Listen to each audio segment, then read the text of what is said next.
This is one of my personal designs at creating a custom water cooling case, and I currently don't have a name for it yet. This is the first version of the prototype that I got made, and I'm simply just using it to fit test components for now. And I have to say, so far it did come out to what I expected it to do. If you've been watching my channel, then you know I'm a big fan of open air chassis, and I'm all about that when it comes to PC builds. So I'm going to talk about how and why I came up with this design, the specs and features it's supposed to have, and what I plan on doing with it. First off, I want to thank MSI for sending over the Z790 Edge DDR4 motherboard for me to test my build. This is also my first time using a motherboard that has a toolless M.2 slot for installing your SSD, meaning all you have to do is press the little notch on the side to pop it open, which is super convenient and easy. If you're not familiar with MSI's line of boards, this MPG series falls between their MEG and MAG series. MEG being the top enthusiast line, which you'll see their higher end boards like the Godlike or the Ace. MAG is more of the entry-level stuff like the Tomahawk, which has one of the best reputations and purchase value for gaming motherboards going back a few generations. Now, the MPG Z790 Edge I have here come in both DDR4 and DDR5. I specifically chose DDR4 because I really wanted a higher RAM capacity at 64GB, since this will be going into my main editing rig.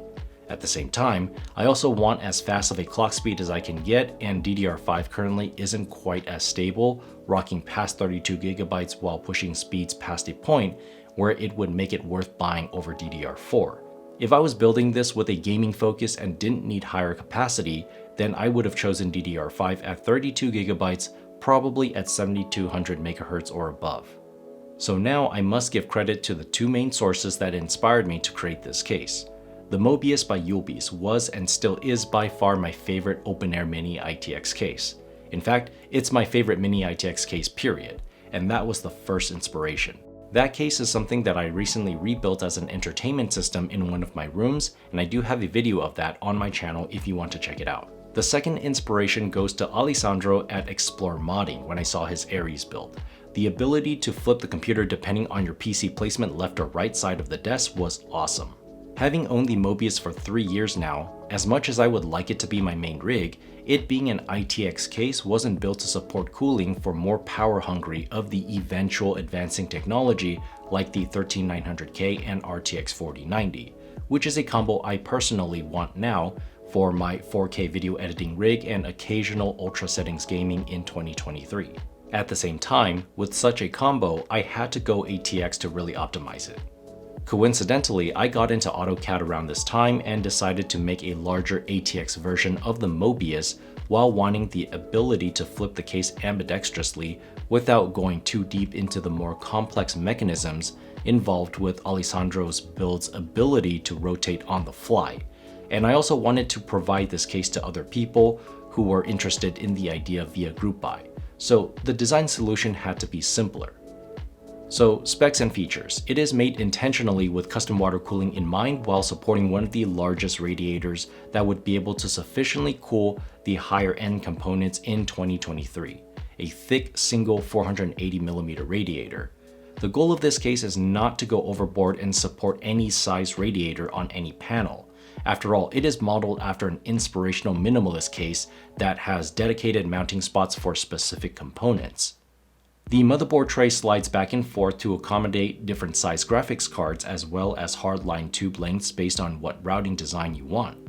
The ATX power supply bracket slides left and right depending on how close or far you want it from the motherboard tray.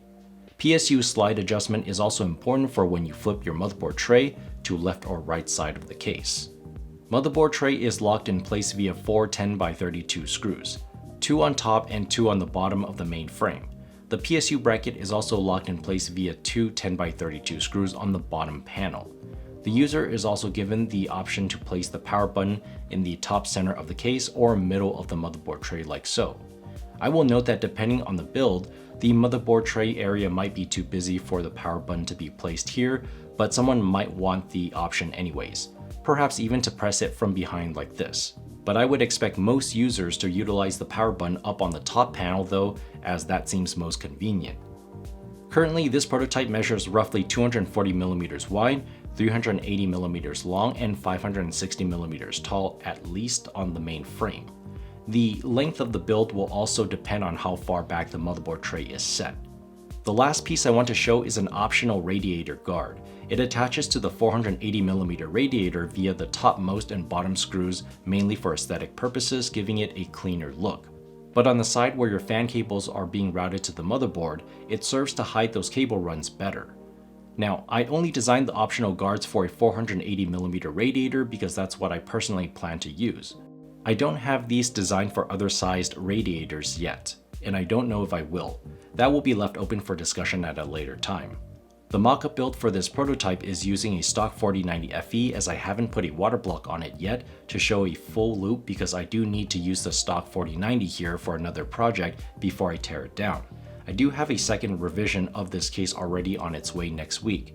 So I'll have a follow-up video with more details and changes for that, as well as a full hardline custom water cooling loop done for it.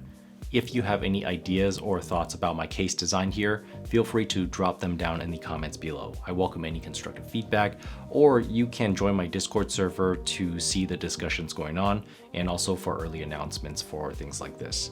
So, as always, thank you so much for watching, and as always, I'll see you next time. Peace.